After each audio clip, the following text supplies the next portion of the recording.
చదువుకుందాం. లోకా సువార్త 6వ అధ్యాయం 15వ వచనాన్ని మూలవాక్యంగా చదువుకుందాం. మత్తయి, తోమా, అల్ఫయి కుమారుడైన యాకోబు, జెలోతే అనబడిన సీమోను, యాకోబు సహోదరుడైన యోధా, ద్రోహి అగు ఇస్కరియోతు యూదా అను వారు. ఇక్కడ మనం గమనించాలి, జాగ్రత్తగా వినాలి, వాక్యం మీద మనసు పెట్టండి. పరిశుద్ధుడైన దేవుడు ఈ యొక్క జెలోతే అనబడిన సీమోను ద్వారా దేవుడు మాట్లాడతాడు. అదేంటి పాస్టర్ గారు, ఇందాకేమో కనానీయుడైన సీమోన్ అన్నారు, ఇప్పుడేమో జెలోతే అనబడిన సీమోన్ అంటున్నారు.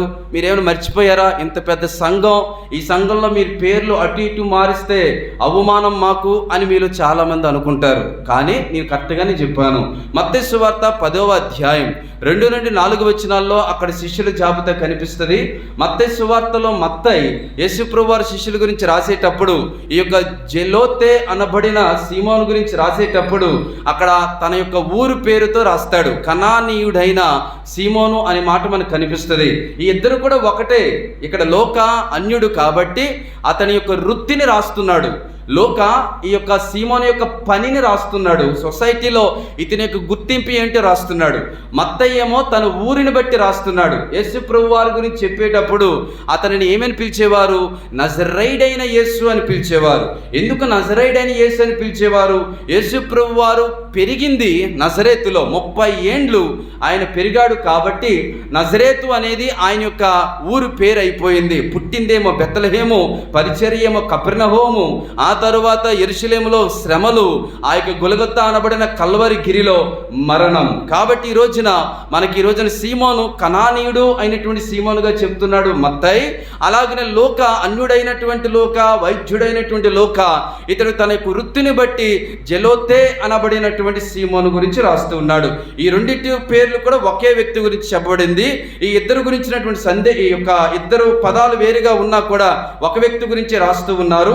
కాబట్టి ఆ యొక్క సీమోను గురించి మనం ఈ రోజున ఆలోచన చేద్దాం. అందరం కూడా సిద్ధపడదాం, పరిశుద్ధుడైన దేవుని వైపు తిరుగుదాం, చిన్న ప్రార్థన చేద్దాం.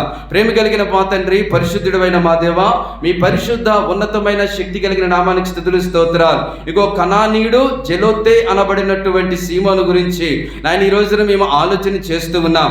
అతని ద్వారా మీరు ఏం మాతో మాట్లాడాలనుకుంటున్నారో, అతని యొక్క ఆధ్యాత్మిక స్థితి ఎలా ఉందో, ఏ రీతిగా హతసాక్షుడయ్యాడో, ఏ దేశానికి వెళ్ళి సువార్తను ప్రకటించాడో, ఎన్ని శ్రమలు అనుభవించాడో, అతనికి ప్రత్యేకంగా పరిశుద్ధాత్మను తాకినప్పుడు ఎలాంటి శక్తిని పొందుకున్నాడో ఈ రోజున మేము తెలుసుకోబోచుండగా వినగలిగే చెవులు, గ్రహించే మనస్సు మా ఆధ్యాత్మిక జీవితానికి దయచేసి మమ్మల్ని పురుగొల్పి మాకు కావలసినటువంటి నడిపింపును ప్రసాదించి ఘనత, మహిమ, ప్రభావాలు మీరు ఒక్కరే పొందమని నజరేయుడైన యేసయ్య శక్తి కలిగిన నామమునందు ఈ ప్రార్థన అడిగి వేడుకొని పొందుకొని ఉన్నాము తండ్రి, ఆమేన్. ప్రియులారా, ఈ సమయంలో కనానీయుడు తన యొక్క ఊరు పేరు, తన వృత్తి జెలోతే అనబడినటువంటి సీమోను. ఈ యొక్క సీమోను అనేటువంటి వారు బైబిల్ గ్రంథంలో మనకి కొత్త నిబంధనలో, కేవలం కొత్త నిబంధనలోనే సైమోన్ అనేటువంటి పేరు, సీమోను అనేటువంటి పేరు మనము 9 మారులు చూడగలం. మీకు డిక్షనరీలో 10 మంది అని కనిపిస్తుంది, కానీ 10వ వాడు మక్కాబీలు గ్రంథంలో ఉంటాడు. మనకి మక్కాబీలు గ్రంథం లేదు కాబట్టి, అది రోమన్ క్యాథలిక్ బైబిల్లో ఉంది కాబట్టి అది మనకు సంబంధించింది కాదు. మనది ప్రొటెస్టెంట్ బైబిల్, మనం రిఫార్మ్డ్ అయినటువంటి బైబిల్, మనకు 66 పుస్తకాలు కలిగినటువంటి గ్రంథమే. కాబట్టి మన లెక్క ప్రకారం మనకి కొత్త నిబంధనలో 9 మంది సీమోనులు కనిపిస్తారు. జాబితా చెప్తాను, జాగ్రత్తగా అర్థం చేసుకోండి. ఏదైనా మనం నేర్చుకుంటున్నామంటే, ఏదైనా మనం వింటున్నామంటే అది మన ఆధ్యాత్మికమైన జీవితానికి అది ఉపయోగకరంగా ఉండాలి. ఏదో వచ్చామా, వెళ్ళామా, విన్నామా, ప్రార్థించామా, లేకపోతే చప్పట్లు కొట్టామా, పాటలు పాడామా, ఇతరులను పలకరించామా, అయిపోయిందా? లేదా ఇతరులను విమర్శించామా, అయిపోయిందా? ఎవరినో బాధ పెట్టేశామా, అయిపోయిందా? అలా ఉంటే అది ఆధ్యాత్మికమైన జీవితం కాదు. మనం దేవుని సన్నిధిలో గడిపాము అంటే ఖచ్చితంగా ఏదో ఒక విషయం మనం తెలుసుకోవాల్సిందే. దేవుని గురించిన విషయాలు ఎక్కడ వినబడతాయి అనగా, మీకు లోకంలో వినబడవండి, ఈవెన్ టీవీలో కూడా మీకు వినబడవు, ఆ తర్వాత యూట్యూబ్లో కూడా మీకు కనిపించవు. జాగ్రత్తగా వినాలి. వాక్యంగా మీకు వినబడుతూ ఉన్నప్పుడు నేర్చుకోవడానికి ప్రయత్నం చేయండి. పొల్లైనను సున్నైనను కూడా బైబిల్ మనకు అనుమతించట్లేదు తీసివేయడానికి. ఉన్నది ఉన్నట్లుగానే లేఖనాన్ని పరిశోధిస్తున్నాం, ధ్యానిస్తున్నాం, ఆలోచన చేస్తున్నాం. కాబట్టి తెలుసుకోవడానికి ప్రయత్నం చేద్దాం.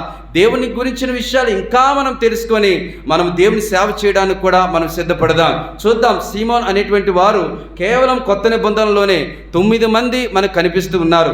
నెంబర్ 1 సైమన్ ది పీటర్, అనగా సీమోను పేతురు యేసు ప్రభు వారి యొక్క శిష్యులలో అతి ప్రియమైనటువంటి అపోస్తలుడుగా పిలువబడ్డాడు. అందుకే లోకా సువార్త 6వ అధ్యాయంలో యేసు ప్రభు వారి శిష్యులను అపోస్తలుగా చేసినప్పుడు వారి జాబితా లోక అంటూ ఉన్నాడు కదా, నిక్ నేమ్ పెట్టాడంట. పేతురికి సీమోను అనేటువంటి ఆ యొక్క పేరుకి పేతురు అనేటువంటి పేరు నిక్ నేమ్ గా పెట్టినట్లుగా ఇక్కడ లోక అనేటువంటి వైద్యుడు ప్రస్తావిస్తూ ఉన్నాడు. సైమన్ ది పీటర్ అనగా సీమోను పేతురు మొదటి వాడైతే, రెండో వాడు మనకు కనిపిస్తాడు అపోస్తల కార్యముల గ్రంథంలో గారిడి వాడైనటువంటి సీమోను. అంటే వీడు గారిడి వాడు, ఏదో తారుమారు చేసేవాడు, ఏదో గొప్పవాడుగా పిలవబడేవాడు అనమాట. మంత్రికుడు అనుకోవచ్చు, బుడబొక్కలోడు అనుకోవచ్చు. మనం అంటాం కదా బుడబొక్కలోడు వచ్చాడండి అని. ఈ మధ్య రావట్లేదు కానీ చిన్నప్పుడు నేను మా ఊర్లో ఉన్నప్పుడు మా చాలా చిన్నతనంలో బుడబొక్కలోడు వచ్చేవారు అనమాట. ఈ గారిడి వాడైనటువంటి సీమోను కూడా బుడబొక్కలోడే, ఆ యొక్క సీమోను పేరు అనమాట.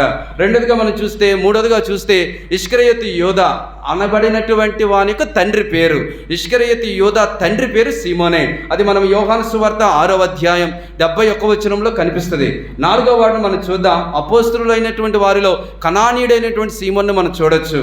ఆ తర్వాత 5వ వాడు యేసుక్రీస్తు ప్రభువారి సహోదరులో ఒకడు పేరు సీమోను. యేసుప్రభు వారు తల్లి మరియ కన్న పిల్లల్లో ఒక సహోదరుడు తమ్ముడు, యేసుప్రభు వారి యొక్క తమ్ముడి పేరు కూడా సీమోనే. 6వ వాడిగా మనం చూడొచ్చు గాక. మనం 6వ వాడు ఎవరు అనగా యేసుప్రభు వారిని ఇంటికి పిలిచి భోజనం పెట్టాడు కదా పరిసయ్యుడు ఒకడు, అతని పేరు కూడా సీమోనే. అది లోకా సువార్త 7వ అధ్యాయం 36 నుండి 50 వచనాల్లో చూస్తారు. 7వ వాడు ఎవడు అనగా బెతనియా అనేటువంటి ప్రాంత నివాసి. ఇతడు ఎవడు? కుష్ఠరోగి అయినటువంటి సీమోను. ఇతడు 7వ వాడు. 8వ వాడిని మనం చూడొచ్చు. యేసు ప్రభు వారిని యెరూషలేము పుర వీధుల్లో నుండి సిలువ వేయించి, లేకపోతే సిలువను భుజం మీద వేసి అతన్ని కొరడాలతో కొడుతూ ఆ యొక్క పుర వీధుల్లో నడిపిస్తున్నటువంటి టైంలో గొల్గొతా కొండ ఎదురైంది. ఇంకా గొల్గొతా కొండ ఎక్కాల్సి ఉంది. ఆయనకి భయంకరమైనటువంటి గాయాలు పాదానికి, ఆ రాళ్ళు గుచ్చుకున్నాయి, ముళ్ళు గుచ్చుకున్నాయి. సిలువ ఎక్కువ భారం, ఇతను బరువు కంటే మొయ్యలేనంత భారాన్ని ఆయన సిలువగా మోస్తూ ఉన్నప్పుడు ఆయన ఒక దగ్గర త్రొట్టిల్లుతాడు, ఒక దగ్గర తూగుతాడు. ఆ భయంకరమైన ఎండకి ఆయన యొక్క శరీరం భయంకరంగా డీహైడ్రేట్ అయిపోయి కళ్ళు తిరుగుతాయి యేసు ప్రభు వారికి. ఎందుకనగా ముందు రోజు రాత్రి ఆయన ఉపవాసంలో ఉంచుతారు, పస్కను ఆచరిస్తారు. కానీ యేసు ప్రభు వారు ఆ రోజున ఫాస్టింగ్ ఉండిపోతాడు. తన శిష్యులకే ఇస్తాడు కానీ, అనగా ఆ యొక్క రొట్టెని చీల్చిస్తాడు, ఆ యొక్క ద్రాక్షరసాన్ని ఇస్తాడు. ఆ తర్వాత ఆయన ఫాస్టింగ్ అయిపోతాడు, ఏమీ కూడా తినడు. ఆ యొక్క గత్సెమనే తోటకి వెళ్ళిపోతాడు. అక్కడేమో చెమట రక్తంగా కారేంత వరకు కూడా యేసుక్రీస్తు ప్రభువారు ప్రార్థన చేస్తాడు. ఈలోగా ద్రోహి అనబడిన ఇస్కరియోతు యోధా ఆ యొక్క రోమా సైన్యాన్ని తీసుకుని వస్తాడు. యేసుక్రీస్తు ప్రభువారిని అప్పగిస్తాడు ముద్దు పెట్టుకొని. ఆయన ఆ రోజు రాత్రంతా కూడా తిప్పుతారు, ఇక్కడికి అక్కడికి తీర్పు వరకు, ఉదయం వరకు తిప్పుతారు. వెంటనే ఉదయాన్నే తీర్పు వస్తుంది, ఆయనకి సిలువ వెయ్యండి అని. ఎప్పుడైతే ఆ యొక్క క్రమంలో ఆయన ఒంటికి ఆహారం లేదు, ఆయనకు దేహంలో నీరు లేవు, డీహైడ్రేట్ అయిపోయాడు. భయంకరంగా కొట్టారు, భయంకరంగా ఆయన్ని హింసించారు, ఒంటి మీద వస్త్రాలు తీసేశారు. ఆ ఎండలో ఆ యొక్క సమయంలో యేసు ప్రభు వారిని పురువేదల గుండా నడిపిస్తూ ఉన్నప్పుడు డీహైడ్రేట్ అవ్వడం వలన, ఆయన కొంచెం కళ్ళు తిరగడం వలన, అంటే మగత రావడం వలన కొంచెం తూలాడు. తోలంగానే వేరే ఊరు నుంచి ఇంకోటి వస్తున్నాడు. ఆ యొక్క వ్యక్తి ద్వారా యేసుక్రీస్తు ప్రభు వారి యొక్క శిలువను మోయిస్తారు. ఆ యొక్క శిలువను మోసినటువంటి వ్యక్తి ఎవరు అనగా మనము మత్తయి సువార్త 27వ అధ్యాయం 32వ వచనంలో చూస్తాం. కురేనీయుడైనటువంటి సీమోను, ఇతని పేరు కూడా సీమోనే. ఇతను ఎన్నో వ్యక్తి అనగా 8వ వ్యక్తి. 9వ వ్యక్తిని చూస్తూ ఉన్నాం చివరిగా. ఈ 9వ వ్యక్తి ఎవరనగా అపోస్తల కార్యాల గ్రంథానికి రండి. అపోస్తల కార్యముల గ్రంథం 9వ అధ్యాయం 10వ అధ్యాయం ప్రకారం పేతురు అనబడినటువంటి అపోస్తలుడు చర్మపు కారుడు యుప్పేలో చర్మపు కారుడు ఇంటిలో అతడు బస చేస్తాడు.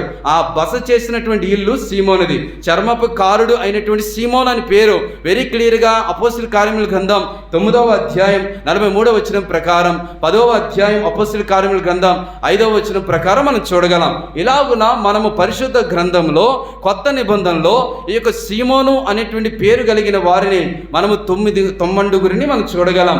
సీమోను అనేటువంటి మాటకు అర్థం కూడా చెప్తాను, జాగ్రత్తగా వినాలి. అర్థం చేసుకునే వాళ్ళు, నేర్చుకునేవారు ఇది సరైన సమయం అండి. ఈ సమయం దాటితే మనకి ఇలాంటి విషయాలు కూడా తెలియవేమో. కాబట్టి సీమోను అనగా లిసనర్ అని అర్థం, అంటే వినేవాడు అని అర్థం. లేకపోతే హీరర్ అనగా వినేవాడు అని అర్థం. కాబట్టి సీమోను అనగా వినుట, లేకపోతే దాన్ని ఆలకించేవాడు అని అర్థం. కాబట్టి సీమోను అనగా ఆలకించేవాడు, లేకపోతే వినేవాడు, వినుట, ఆలకించుట అని అర్థం. కాబట్టి ఈ రోజున ఈ సీమోను గురించి మనం ఆలోచన చేస్తున్నాం. ఏ సీమోను గురించి మనం చూస్తూ ఉన్నాం? యేసు ప్రభువు వారి శిష్యుల్లో ఉన్న 2 సీమోనులు ఉంటే, అంటే సీమోను పేతురు వేరు, ఆ తర్వాత కనానీయుడైన సీమోను, లేకపోతే జెలోతే అనబడినటువంటి సీమోను వేరు. కాబట్టి ఇప్పుడు మనము జెలోతే అనేటువంటి సీమోను గురించి, లేదా కనానీయుడైనటువంటి సీమోను గురించి మనం ఆలోచన చేస్తున్నాం. ఇతని జీవితం గురించి బైబిల్ ఏం చెబుతుంది? నెవర్, ఏమీ చెప్పడం లేదు. ఏమేమి నేర్చుకోగలమా? నో, నేర్చుకోలేం. మరలా మీకు నేను చెప్తున్నాను, ఏమీ నేర్చుకోవడానికి అతని యొక్క చరిత్ర లేకపోయినా, లేదంటే అతడు యేసుప్రభువు వారిని ప్రత్యేకంగా ఇంటరాక్ట్ అయ్యి యేసుప్రభువా దీని అర్థం ఏమిటి అని అడిగే సందర్భాలు లేకపోయినా, లేదా అపోస్తలుల కార్యముల గ్రంథంలో ఆ సువార్త చెప్పే సంఘటనలు లేకపోయినా, లేకపోతే ఆ యొక్క పేతురు వలె వాడబడలేకపోయినా, అపోస్తలుడైన పౌలు వలె పత్రికలు రాయకపోయినా, వారి పేర్లను బట్టి మనం ఖచ్చితంగా ఏదో ఒకటి నేర్చుకోగలం. అర్థమవుతుందా? ఇప్పుడు ఏం నేర్చుకోగలం? మత్తయి సువార్త 10వ అధ్యాయం 2 నుండి 4 వచనాల్లో కనానీయుడైనటువంటి సీమోను అని రాయబడింది. అంటే దాని అర్థం ఏంటి? ఈ సీమోను కనాను అనేటువంటి ప్రాంతానికి సంబంధించిన వాడు. ఇప్పుడు ఈ యొక్క వ్యక్తి కనానీయుడు, అంటే కనానుకు సంబంధించిన వాడు. మేము డెహ్రాడూన్లో ఉంటే మా ఐడెంటిటీ ఏంటో తెలుసా? ఆంధ్రులు అని అర్థం. మమ్మల్ని సౌత్ ఇండియన్స్ అని అంటారు, లేకపోతే ఆంధ్రులు అనేవారు, వీఆర్ ఆంధ్రాస్ అనేవాళ్ళం. కేరళ వాళ్ళు వస్తే కేరళాస్ అంటారు. అర్థమవుతుందా అండి? అలాగే ఇతడు కూడా కనానీయుడు, అంటే కనాను దేశానికి ప్రాంతానికి సంబంధించిన వాడు. ఇప్పుడు కనాను అనేటువంటి ప్రాంతం నుండి వచ్చిన ఈ సీమోను యొక్క పరిస్థితి ఎలా ఉంది? జాగ్రత్తగా వినాలి. తామర పువ్వులాగా ఉన్నాడు సీమోను.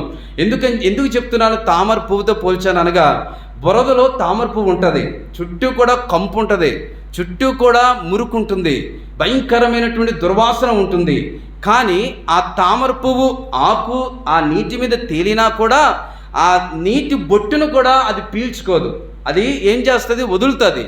ఆ దానిలో నుండి తామర పువ్వు ఏమవుతుంది అనగా పెరుగుతుంది.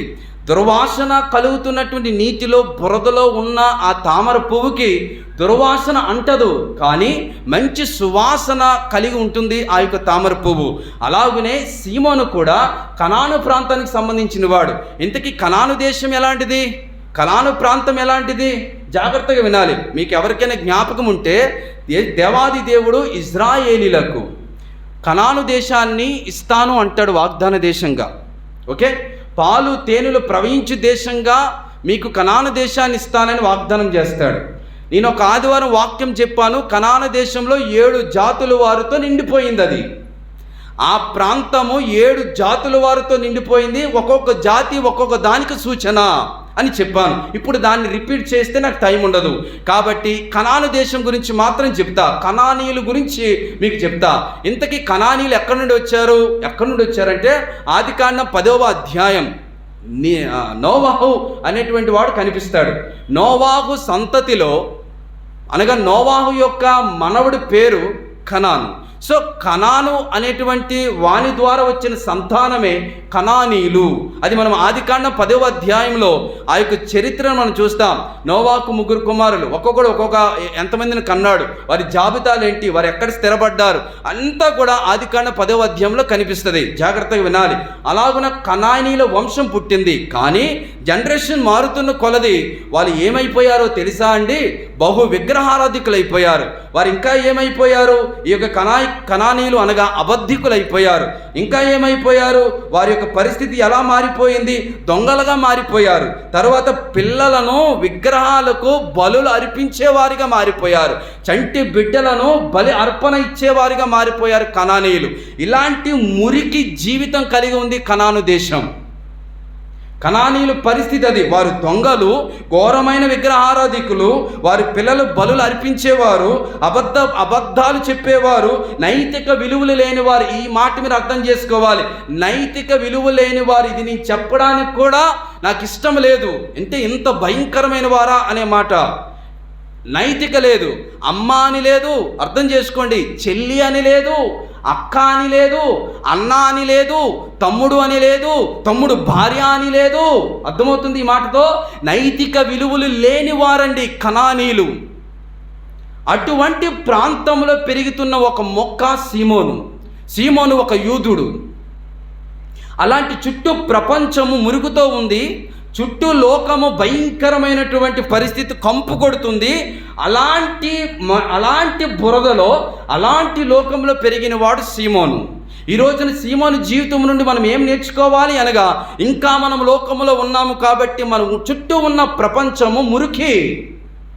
ఇంకా మనం లోకంలో యాత్ర చేస్తున్నాము కాబట్టి, ఇంకా భూమి మీద మనం ఉన్నాము కాబట్టి, మన చుట్టూ కూడా బహు విగ్రహారాధికులు, మన చుట్టూ కూడా అబద్ధాలు, మన చుట్టూ కూడా మోసాలు, మన చుట్టూ కూడా అన్యాయాలు, అబద్ధాలు, నైతిక విలువలు లేని పరిస్థితులు, కామం. ఓకే, అలాంటి లోకంలో మనం ఉన్నా కూడా క్రైస్తవులంగా మనం ఎలా పెరగాలి? తామర పువ్వు వలె పెరగాలి. ఏ మలినము మనకు అంటకూడదు. ఆమెను చెప్పండి. దేవుడు ఆ మలినాన్ని కడిగే తిరిగి మనల్ని ఆయన పరిశుద్ధతలోకి తీసుకుని వచ్చినప్పుడు మరలా మనం ఎలా లోకంలో కలిసిపోతాం? కలవడానికి అనుమతించట్లేదు క్రైస్తత్వం. మరలా వెనక్కి వెళ్ళడానికి అనుమతించట్లేదు క్రైస్తత్వం. వెనుకున్నవి మరిచి ముందున్న వాటి వైపు వెళ్ళండి అని మాత్రమే లేఖనాలు సెలవిస్తూ ఉంటే, మరలా మనం లోకంలో కలిసిపోయి ఆ యొక్క అబద్ధ జీవితం, ఆ యొక్క నైతిక విలువలు లేని జీవితం, ఆ విగ్రహారాధన, ఆ యొక్క విడిచిపెట్టినటువంటి ఆ యొక్క చెత్త అంతటినీ కూడా మరలా మనం ఎలా కలిగి ఉంటామండి? అందుకని సీమోను ద్వారా దేవుడు మాట్లాడుతున్నాడు. కనానీయుడైన సీమోను, అతని యొక్క పుట్టిక లేకపోతే ఆ యొక్క ప్రాంతం, పెరిగిన ప్రాంతం బహు భయంకరమైనటువంటి ప్రాంతం. అలాంటి ప్రాంతం నుండి వచ్చిన వాడు సీమోను. అర్థమవుతుందండి?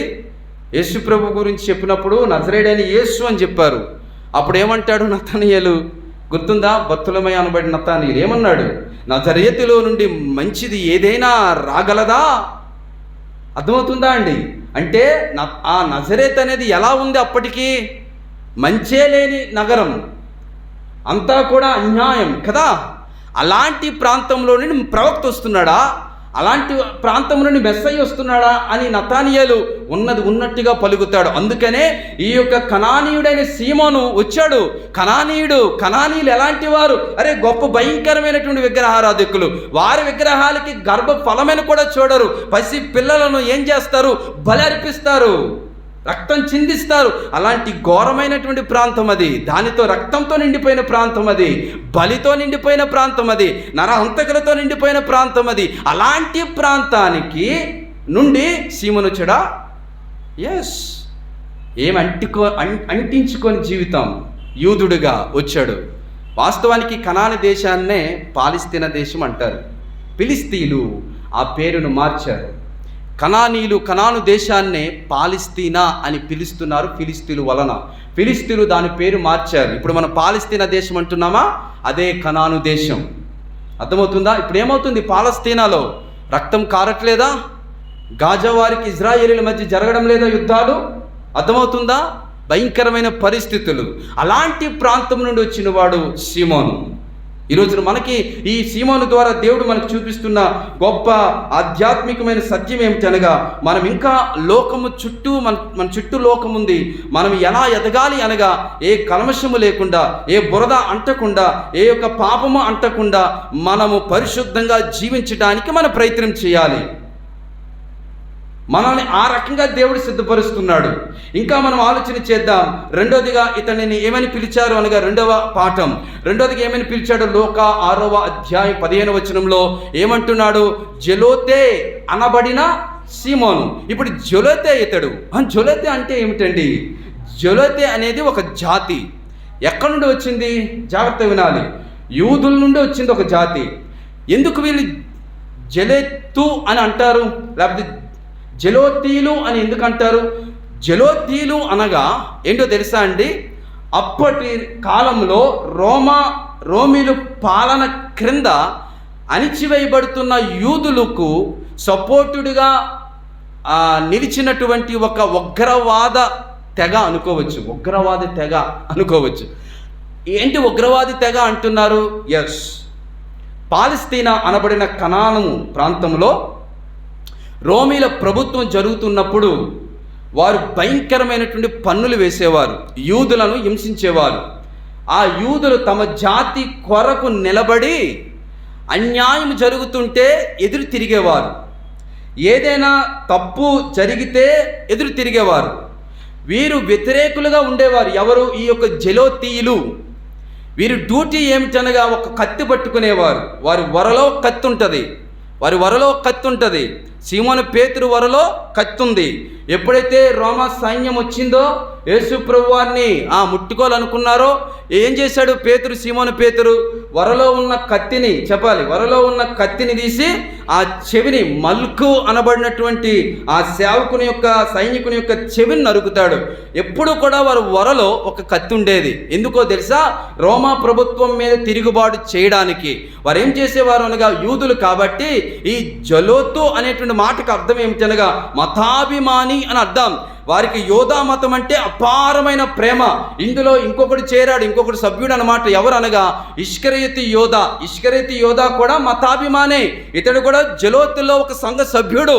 యూదుల్లో వేరైన ఒక తెగ. జాగ్రత్తగా వినాలి. వీరేం చేసేవారు? మేము స్వేచ్ఛాపరులం, మేము ఎవరికి బానిసలుగా ఉండాల్సిన అవసరం లేదు, దేవునిచే ఏర్పాటు చేయబడిన వారం. కాబట్టి వీరు ఏం చేసేవారు అనగా, వారి పక్షాన ఎవరైనా అన్యాయం చేస్తే లేకపోతే అక్రమంగా ప్రవర్తిస్తే, ఒక విపరీతమైన పన్నులు సుంకములు కానీ ఎత్తితే వీరేం చేసేవారు అనగా డిఫెండ్ అయ్యేవారు. వారు ఫైట్ చేసేవారు, యుద్ధం చేసేవారు. అలాంటి పని చేసేవాడు సీమోను. అందుకని ఇతడు జెలోతే అనబడిన సీమోను అని రాశాడు లోకా. ఇతడు పని అది. సుంకరి అయిన మత్తయి ఉంది కదా, అంటే సుంకపు గుప్తదారుడు సుంకరి మత్తయి, అతని పని అది. సుంకము ఎత్తడం, ట్యాక్స్ కలెక్టర్ అంటాం. ఇక్కడ జెలోతే అనేవాడు ఒక డ్యూటీ ఏమిటి? వీడు మతాభిమాని. వీడు ఏం చేసేవాడు?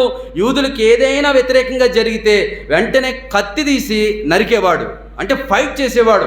భయంకరమైన వ్యక్తి. ఇతడు ఇష్కరియోతు యోధా. వీళ్ళిద్దరూ కూడా అదే తెగకు సంబంధించిన వారు. ఇలాంటి వ్యక్తిని యేసుక్రీస్తు ప్రభువారు ఏం చేస్తున్నారు? నన్ను వెంబడించమని పిలుస్తున్నాడు. వాస్తవానికి ఈ వ్యక్తి యేసు ప్రభువారిని ఆకర్షించబడ్డాడు, యేసు ప్రభుతో నడవడం ప్రారంభించాడు. ఎప్పుడైతే యేసు ప్రభువారితో కాలం గడుపుతూ ఉన్నాడో తన యొక్క మూర్ఖత్వాన్ని, సిద్ధాంతాన్ని విడిచిపెట్టి తన వరలో ఉన్నటువంటి కత్తిని కూడా తీసి పడేసి ఏమనుకున్నాడో తెలుసా అండి? ఈ యొక్క జెలోతే అనబడినటువంటి సీమోను, నేను మనుషులను జయించేది కత్తులతో కాదు, ప్రేమతో. ఆమేన్ చెప్పండి. కత్తులతో కాదు, యుద్ధాలతో కాదు, విమర్శలతో కాదు, గొడవలతో కాదు, నేను కేవలం ప్రేమతోనే సమస్తము కార్యాలు సాధించగలను అన్న సత్యానికి వచ్చాడు. అందుకే ప్రభునందు ప్రియమైనటువంటి దేవుని సంగమా, అలెగ్జాండర్ ది గ్రేట్ ప్రపంచాన్ని గెలవడానికి కత్తిబట్టి ఎంతోమందిని చంపాడు, యుద్ధాలు చేశాడు, ఎంతోమందిని నరికాడు, రక్తం చిందించాడు. కానీ యేసుక్రీస్తు ప్రభువారు దేవుని రాజ్యం కట్టడానికి కత్తి పట్టలేదు, కానీ ప్రేమతోనే దేవుని రాజ్యాన్ని కట్టాడు. కాబట్టి ఈరోజున మనం గమనించాల్సింది ఏమిటనగా, యుద్ధాలతో మనం సాధించలేం, గొడవలతో ఏది సాధించలేం, కత్తులతో ఏమీ కూడా, కత్తి పడితే మనం ఏది కూడా సాధించలేం. ప్రేమతోనే దేనినైనా సాధించగలం అన్న సత్యాన్ని ఈ యొక్క జెలోతే అనబడిన సీమోను గ్రహించి తన వరులో ఉన్న కత్తిని విడిచిపెట్టాడు. కానీ సీమోను పేతురు విడవలేదు. అందుకని యేసు ప్రభువారు అంటాడు, కత్తి పట్టినోడు కత్తితోనే హతమవుతాడు. నువ్వు గొడవలు పడితే గొడవలతోనే హతమవుతావు, కత్తి పడితే కత్తితోనే నువ్వు హతమవుతావు. ప్రేమను చూపించు, ప్రేమతోనే నువ్వు సాధిస్తావు. ముళ్ళుతోనే తీయాలి, ప్రేమతోనే సాధించాలి ఏదైనా కూడా. యేసు ప్రభువారు కత్తి పట్టలేదు, యుద్ధాలు చేయలేదు, బాంబులు చుట్టలేదు, ఎవరిని చంపలేదు, విమర్శించలేదు, ఎవరిని అవమానించలేదు. కానీ ప్రతి ఒక్కరిని కూడా ప్రేమతో క్షమించి దేవుని రాజ్యపు వారసులుగా చేశాడు. ఆమేన్. ఇది రెండవ పాఠం. జాగ్రత్తగా వినాలి. కనానీయుడు, కానీ బురద అంటకుండా పెరిగిన ఒక యూదుడు, ఒక మతాభిమాని. తరువాత జెలోతిలో ఒక సంఘంలో సభ్యుడైపోయాడు. కానీ దేవుడు అందులో నుంచి కూడా అతన్ని వేరు చేసి ఒక పవిత్రమైనటువంటి జీవితాన్ని ఈ యొక్క సీమోనికి దేవుడు అనుగ్రహించాడు. మనకు కూడా ప్రభునందు ప్రియమైనటువంటి దేవుని సంగమా, మనం ఎవరినైనా సాధించాలి, దేన్నైనా సాధించాలి అంటే మనకి యేసు ప్రభువు వారు ఇచ్చిన ఆయుధం ఏమిటనగా ప్రేమతోనే సాధించగలం, ప్రేమతోనే మార్చగలం. అవతల వాడి మనసును మార్చగలిగేది ప్రేమే, అవతల వాని యొక్క మరి స్థితిని మన వైపు తిప్పుకోగలిగింది కూడా ప్రేమే. కాబట్టి ప్రేమతోనే సాధిస్తే అన్నీ కూడా సాధ్యమవుతాయని లేఖనాలు సెలవిస్తూ ఉన్నాయి. కాబట్టి ప్రభునందు ప్రియమైనటువంటి దేవుని సంగమా, ఇక జొలెతే అనబడినటువంటి ఈ యొక్క సీమోను ఎలాంటి వాడంటే, ఇంకోటి కూడా చెప్తా, ఇతడికి మత్తయి అంటే అస్సలు పడేది కాదు. ఎందుకో తెలుసా? సొంకరి కదా, పన్నులు విధించేవాడు, యూదులు హింసించేవాడు, అన్యాయంగా సాధించేవాడు. అలాంటి వాడిని ఈ సీమోను ఏం చేశాడు తెలుసా? ప్రేమతోనే సాంగత్యం చేశాడు, దూరపరచుకోలేదు. ఒకప్పుడేమో యూదులకు వ్యతిరేకిగా ఉన్నాడు, ఒకప్పుడేమో ఈ మత్తయి సుంకపుదారుడు, ఒకప్పుడేమో పన్నులు విధించిన వాడు. చాలా అసహించుకున్నాడు సీమోను, ఈ యొక్క కనానీయుడు. కానీ ఇప్పుడు క్రీస్తు శిష్యుడిగా మారిన తర్వాత తన శత్రువుని మిత్రునిగా చేసుకొని అతనితో పరిచర్య చేశాడు, అతనితో సహవాసం చేశాడు. ఈ మత్తయి ఎక్కడికి వెళ్తే అక్కడికి సేవ చేయడానికి వెళ్ళేవాడు. 4వ పాఠం ఏమిటో తెలుసా అండి? ఇద్దరిద్దరుగా పంపించేవాడు యేసుక్రీస్తు ప్రభువారు. ఏదైనా గ్రామానికి వెళ్ళి సువార్త చెప్పండి అంటే, బైబిల్ గ్రంథంలో చూస్తాం మనం, మార్కు సువార్తలో 10వ అధ్యాయంలో ఇద్దరిద్దరిని పంపించేవారు యేసుక్రీస్తు ప్రభువారు. ఇద్దరిద్దరుగా పంపించేటప్పుడు ఎవరెవరిని పంపించేవాడో తెలిసి ఎంత కృపామయుడు యేసుక్రీస్తు ప్రభువారు. చూడండి, ఈ యొక్క కనానీయుడైన సీమోనుతో పాటు జతగా ఇంకెవరిని పంపించేవాడో తెలుసా? ఇస్కరియోతు యోధాను పంపించేవాడు. ఎందుకంటే ఇద్దరు కూడా ఒక తెగకు సంబంధించిన వారే, ఇద్దరు కూడా జెలోతులే, ఇద్దరు కూడా తిరుగుబాటుదారులే ఒకప్పుడు. ఇక్కడ ఇస్కరియోతు యోధ మారకపోతే మారిన సీమోనుని జతగా ఇచ్చి పంపించేవాడు. మనము మారని వారితో మంచివారు సాంగత్యం చేస్తే ఆ మంచివాడు మారని వాడిని మార్చగలడు. ఒక ఉదాహరణ చెప్తాను వినండి. మీకు ఒకసారి చెప్పాను కూడా. ఒక ఊర్లో 2 పాస్టర్ గారులు ఉన్నారు. ఇద్దరి దగ్గర కూడా రామచిలకలు ఉన్నాయి, ప్యారెట్స్ ఉన్నాయి, చిలకలు ఉన్నాయి. ఏ అనే పాస్టర్ గారి దగ్గర ఉంది చిలక, బి అనే పాస్టర్ గారి దగ్గర ఉంది ఇంకో చిలక. ఏ అనే పాస్టర్ గారి దగ్గర ఉన్న చిలక భయంకరంగా బూతులు మాట్లాడుతుంది. అర్థమవుతుందా? భయంకరంగా బూతులు మాట్లాడుతుంది. గౌరవించదు, మాట్లాడగలదు కానీ భయంకరంగా బూతులు మాట్లాడుతుంది. ఎవరైనా వచ్చి చిలక హాయ్ అని అన్నారనుకోండి, పోరా అనేది అలాంటి భాష. బి అనే పాస్టర్ గారి దగ్గర కూడా చిలక ఉంది, అది కూడా మాట్లాడుతుంది. అది గౌరవం తెలిసినటువంటి చిలక, అది మంచి చిలక. అది ఇతరులు పలకరించడానికి ముందే ఈ చిలక ఏం చెప్పేదంటే గౌరవించేది. Praise the Lord, praise the Lord, praise the Lord అని ఆహ్వానాన్ని ఇచ్చేది. ఇప్పుడు ఒక రోజున ఏ అనే పాస్టర్ గారు బి అనే పాస్టర్ గారి ఇంటికి వెళ్ళాడు. వెళ్ళంగానే చూశాడు అక్కడ మాట్లాడుతున్న చిలక. ఆ చిలక యొక్క గౌరవాన్ని చూసి చాలా ఆశ్చర్యపోతాడు. కొంత సమయం వారితో బి అనే పాస్టర్ గారితో ఏ అనే పాస్టర్ గారు ఆయన సహవాసం చేసిన తర్వాత వెళుతూ ఒక మాట అంటాడు, అయ్యా మీ చిలకను మాకు ఒక 6 నెలలు ఇవ్వండి. మీ చిలక చాలా గౌరవంగా మాట్లాడుతుంది, మీ చిలక దగ్గర నుండి మా చిలక నేర్చుకుంటుందేమో, కాబట్టి 6 నెలలు మీ చిలకను మాకు ఇవ్వండి అని చెప్పి అడిగి రిక్వెస్ట్ చేసి తీసుకెళ్తాడు. 6 నెలల తర్వాత ఈ యొక్క ఏ అనే పాస్టర్ గారి దగ్గర ఉన్న చిలక తన దగ్గర ఉంచుకొని బి అనే పాస్టర్ గారి దగ్గర నుంచి తీసుకొచ్చిన చిలకని ఈ పాస్టర్ గారు 6 నెలల తర్వాత రిటర్న్ ఇవ్వడానికి వెళ్తాడు. ఇవ్వంగానే ఆ చిలక పలకడం మొదలవుతుంది. ఆ చిలకను చూసి యజమానుడు అయినటువంటి పాస్టర్ గారు సంతోషిస్తాడు, మాట్లాడుతుంది. ఇప్పుడు ఇది రివర్స్లో మాట్లాడుతుంది. ప్రైజ్ ది లార్డ్ అనకుండా ఏరా పోరా అంటుంది, మారిపోయింది. అంటాడు బి అనే పాస్టర్ గారు, మీరు చిలకను మార్చేశారండి, మీ చిలకను నాకు ఇచ్చారు, నా చిలకను మీ దగ్గర ఉంచుకున్నారు, ఇది ఇంకొంటే దుర్భాషణ మాట్లాడుతుంది, ఈ చిలక కాదు నాది, నా చిలక నాకు ఇచ్చేయండి అని అంటే, లేదయ్య గారు నేను అనుకున్నాను మీ మంచి చిలక మా చెడు చిలకను మారుస్తుంది అనుకుంటే తీరా చూస్తే ఏమైంది, నా చెడు చిలకే మంచి చిలకను మార్చేసింది. అర్థమవుతుందా? 6 నెలలు సహవాసం చేస్తే వారు వీరవుతారు, వీరు వారవుతారు. ఇదే పాలసీ యేసు ప్రభువు వారు ప్రవేశపెట్టారు. ఏమైనా మారుతాడేమో. ఇస్కరియోతు యోధ మంచిగా మారి, ఇద్దరు ఒకే జాతి కదా, ఇద్దరు జెలోతీలే కదా, ఇద్దరు పాడైపోయిన వాళ్ళే కదా, ఇద్దరు కూడా మతాభిమానులే కదా, కత్తిని పట్టిన వాళ్ళే కదా, యోధ రాజ్యాన్ని కట్టాలనుకునేవారే కదా, భూమి మీద యూద పరిపాలన తేవాలనుకునే వారే కదా, కనీసం వీరు సత్యాన్ని ఎరిగిన కనానీయుడైన సీమోను ద్వారా మారుతాడేమో ఇస్కరియోతు యోధ అనుకుంటే ఏమైపోయిందో తెలుసా అండి? సీమోను, కనానీయుడైన సీమోను అలాగే ఉన్నాడు, కానీ ఇస్కరియోతు యోధ హృదయం కఠినమైపోయింది, మారలేదు. అక్కడ కూడా ఫెయిల్ అయిపోయాడు ఇస్కరియోతు యోధ. ఇద్దరిద్దరుగా పంపించేటప్పుడు యేసు ప్రభు వారు ఒక మంచోడిని ఒక చెడ్డోడిని కూడా పంపించేవారు. ఎందుకంటే మంచోడిని బట్టి చెడ్డోడు మారుతాడని. జాగ్రత్తగా వినాలి. ఈ రోజున మనల్ని దేవుడు కొంతమందితో కలుపుతున్నాడు అంటే దాని అర్థం ఏంటంటే మన ద్వారా వాళ్ళు మారడానికి, దేవుడు వారి హృదయాన్ని మార్చడానికి. అయినా మారలేదనుకోండి, వారి ఇస్కరియోతు యోధ లాంటి వారే, ఇంకా వారి హృదయాలు కఠినమైపోతాయి. ఈ రోజున దేవుడు అలాంటి సహవాసం మనకి ఇస్తూనే ఉన్నాడు. మారాలి, మార్చాలి. దేవుడు మార్పును కోరుకునేవాడు. అలాగున ఆ యొక్క కనానీయుడైన సీమోనుతో దేవుడు ఆ కార్యాలు చేస్తూనే ఉన్నాడు. ఇలా జరుగుతూ ఉంది. కాలం గడుస్తూ ఉంది. జాగ్రత్తగా విందాం, ముగింపుకొద్దాం. కాలం గడుస్తూనే ఉంది, గడిచిపోయింది. తర్వాత ఏమైంది? యేసు ప్రభువు వారి యొక్క పునరుత్థానం, ఆరోహణం, పరిశుద్ధాత్మ కుమ్మరింపు. ఆ మేడగదిలో 120 మంది మీదకి పరిశుద్ధుడైనటువంటి దేవుడు, పరిశుద్ధాత్ముడు వారి మీదకి దిగి వచ్చాడు. వచ్చినప్పుడు ఏం జరిగింది? ఆత్మను పొందుకున్నారు. గడిచిన దినాల్లో మనం ఒక శిష్యుని గురించి, చిన్న యాకోబు గురించి మనం మాట్లాడుకున్నాం. తర్వాత ఇంకా తదై లభాయ్ అనబడిన యోధ, మంచి యోధ గురించి మనం మాట్లాడాం. ఈ మంచి యోధాకి దేవుడిచ్చిన అభిషేకం ఏంటి? ఏ కృపవరాన్ని ఇచ్చాడు? స్వస్థపరిచే వరం ఇచ్చాడు. ఇక్కడ ఇతడికి దేవుడు పరిశుద్ధాత్ముడు వచ్చినప్పుడు ఏ వరాన్ని ఇచ్చాడో తెలుసా? ఈ యొక్క కనానీయుడైనటువంటి సీమోనికి ప్రసంగం చేసే వరాన్ని ఇచ్చాడు, బుద్ధివాక్యం ఇచ్చాడు, జ్ఞానవాక్యం ఇచ్చాడు. మాట్లాడితే చాలా ప్రభావితంగా మాట్లాడేవాడు. ఎంతోమంది హృదయాలు ఆకర్షింపబడేవి. వాక్ చాతుర్యము అతనికి దేవుడిచ్చాడు. ఈ యొక్క జలోతి అనబడినటువంటి ఈ యొక్క శిష్యునికి. ప్రభునందు ప్రియమైనటువంటి వారులారా, ఇలా పునరుత్థానం అయిపోయింది, ఆరోహణం అయిపోయింది, పరిశుద్ధాత్ముడు కుమ్మరించబడ్డాడు, ఆత్మతో అలంకరించబడ్డాడు, ప్రసంగము చేయగలిగే అభిషేకం దేవుడిచ్చాడు.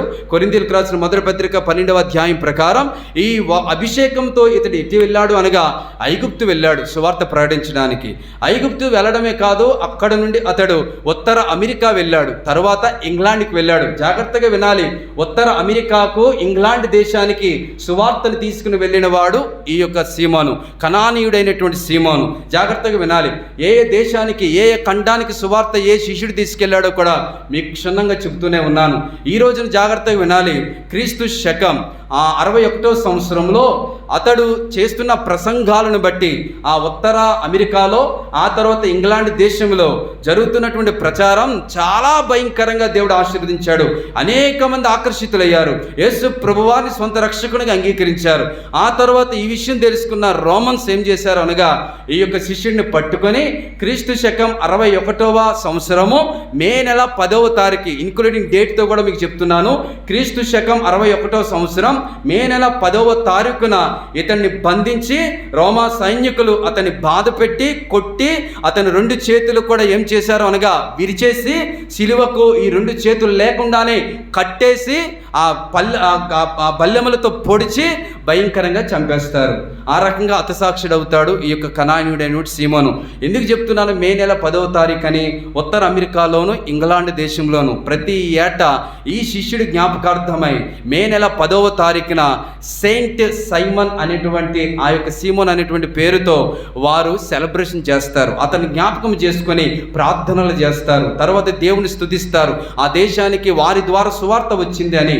ఈ రోజున మనం కూడా జూలై 3వ తారీఖున రానున్న నెలల్లో మనం అపోస్తలుని తోమాని జ్ఞాపకం చేసుకుంటాం. అందుకే మన ఇండియన్ క్రిస్టియన్ డేగా ఆ యొక్క తారీఖుని జూలై 3వ తారీఖున డిక్లేర్ చేయబడింది. కారణం ఆ యొక్క అపోస్తలుని తోమా వలన భారతదేశానికి సువార్త వచ్చింది. అతడు ఇక్కడే ఈ దేశంలోనే హతసాక్షి అయ్యాడు కాబట్టి అతని జ్ఞాపకార్థంగా జూలై 3వ తారీఖున ఇండియన్ క్రిస్టియన్ డేగా మనం సెలబ్రేట్ చేసుకుంటాం. అలాగే ఉత్తర అమెరికా, నార్త్ అమెరికా, అలాగనే ఇంగ్లాండ్ దేశాల్లో కూడా మే నెల 10వ తారీఖున ఈ యొక్క కనానీయుడైనటువంటి సీమోను యొక్క జ్ఞాపకార్థమై ఒక సెలబ్రేషన్ జరుగుతుంది. ఆ దినాన్న ఈ సీమోను యొక్క సువార్త, ఈ సీమోను యొక్క బలియాగం, ఈ సీమోను యొక్క హతసాక్షి అయినటువంటి విధానం వారి జ్ఞాపకం చేసుకొని ప్రార్థన చేస్తారు, దేవుణ్ణి స్తుతిస్తారు. ప్రియులారా, ఇలాగున శిష్యుల యొక్క పరిస్థితులు ఉన్నాయి. ఇలాగున వారు హతసాక్షులైపోయి ఖండాలను మార్చారు, దేశాలకు వెళ్ళారు, సువార్తను ప్రకటించారు, ప్రాణాలు పట్టించుకోలేదు, సౌకర్యాలు చూడలేదు. క్రీస్తు ప్రేమను గ్రహించి వారందరూ కూడా క్రీస్తు ప్రేమనే ప్రకటించారు. సువార్తను ప్రేమతోనే వారు ప్రకటించారు. హింసలతో ప్రకటించలేదు, గొడవలతో ప్రకటించలేదు, యుద్ధాలతో ప్రకటించలేదు. కానీ క్రీస్తు సువార్తను ప్రేమతోనే ప్రకటించి వారు ప్రేమకు సాక్షులైపోయారు. Praise the lord. అలాంటి శిష్యులను ఈ రోజున మనం ధ్యానం చేశాం. ఇలాంటి శిష్యుల గురించి మనం ఆలోచన చేస్తున్నాం. మరలా చెప్తున్నాను, కనానీయుడు బురద అంటుకోలేదు తన జీవితంలో, పాపం అంటుకోకుండా యూదుడుగా పెరిగాడు. రెండోదిగా జలోతీయులలో జాతిలో చేరినప్పటికీ కూడా దేవుడు వేరు చేసి కత్తి పట్టిన వాడికి హృదయంలో ప్రేమతో నింపి ప్రేమ సువార్తను చెప్పడానికి ఆ ప్రేమకు సాక్షిగా మార్చుకున్నాడు దేవాది దేవుడు. సాక్షిగా మారిపోయాడు. తర్వాత ఎవరినైతే అసహించుకున్నాడో, ఎవరినైతే శత్రువుగా చేసుకున్నాడో వారిని ప్రేమించి వారితోనే సువార్తను ప్రకటించాడు. తర్వాత ఎవరిని మార్చాలని యేసుప్రభువు వారు పంపించారో వారికి సహకరిస్తూ కూడా అవతల వాడు మారకపోయినా కూడా మారడానికి ప్రయత్నించాడు ఈ యొక్క సీమోను, కనానీయుడైనటువంటి సీమోను. ఇలాగ తన పరిచర్యను ముగించాడు. ఇలాగున హతసాక్షి అయిపోయాడు. ఈ రోజున సిలువకు సాక్షిగా నిలబడ్డాడు. ప్రియులారా, మన జీవితంలో కూడా శిష్యుల నుండి దేవుడు మనకు నేర్పిస్తుంది ఏమిటనగా, లోకంలో ఉన్నప్పటికీ మనం లోకంలో జీవిస్తున్నప్పటికీ కూడా మనలో ఏ యొక్క పాపము అంటకుండా మనం చూసుకోవాలి. రెండోదిగా మన యొక్క సిద్ధాంతాలు ఉంటాయి, మన యొక్క ఆలోచనలు ఉంటాయి. ఒక వ్యక్తిని మార్చే విషయంలో కానీ, ఒక వ్యక్తిని వేరే మార్గంలో తిప్పడం విషయంలో కానీ మనం కొన్నిటిని వ్యూహాలు ఉపయోగిస్తాం. ఏ వ్యూహము పనిచేయదు, కేవలం ప్రేమ ఒక్కటే పనిచేస్తుంది. నువ్వు యుద్ధాలు చేయడం వల్ల, గొడవలు పడడం వలన, ఎడమొహం పెడమొహం పెట్టుకోవడం వలన, మీ మూతులు తిప్పుకోవడం వలన, సనుక్కోవడం వలన ఎవరిని మార్చలేరు. కేవలం ప్రేమతోనే మార్చుకోగలరు. రెండోదిగా నీ శత్రువులతోనే దేవుడు నీకు స్నేహాన్ని ఇస్తాడు. ఆమె 23వ సంకీర్తన ప్రకారం నా శత్రువులు ఎదుట నా భోజనం సిద్ధపరిచి ఉన్నావని లేఖనాలు సెలవిస్తూ ఉన్నాయి. తర్వాత దేవుడు నీతో కొన్నిసార్లు మంచివారు కానివారు నీతో స్నేహం చేయొచ్చు. కారణం నీ నుండి వారికి ఏదో నేర్పించడానికి, గుర్తించి వారిని క్రీస్తు వైపు తిప్పడానికి ప్రయత్నం చేస్తే అదే నిజమైనటువంటి క్రైస్తవ జీవం అవుతుంది. అలా కలగాలని మనం ప్రార్థన చేద్దాం. ప్రభువైపు తిరుగుదాం. ప్రభువైపు తిరిగి, ప్రభువా నా జీవితంలో నువ్వు చూపిన కృపను బట్టి స్తుతులు స్తోత్రాలు అంటూ ఆయన సన్నిధిలో ప్రార్థన చేద్దాం. అందరం కూడా లేచి నిల్చుందాం. సిలువలో ఉన్న యేసయ్యని జ్ఞాపకం చేసుకుందాం. నిన్ను కరుణించిన యేసయ్య, నిన్ను ప్రేమించిన యేసయ్య, నిన్ను పిలిచిన యేసు ప్రభువారు నిన్ను అపారంగా యుద్ధాల ద్వారా, గొడవల ద్వారా, కత్తుల ద్వారా మార్చలేదు కానీ కేవలం తన ప్రేమతోనే నిన్ను మార్చిన యేసయ్య. అలాంటి యేసయ్య సన్నిధిలో మనం ఒప్పుకుందాం, ప్రార్థన చేద్దాం, సిలువ వైపు తిరుగుదాం.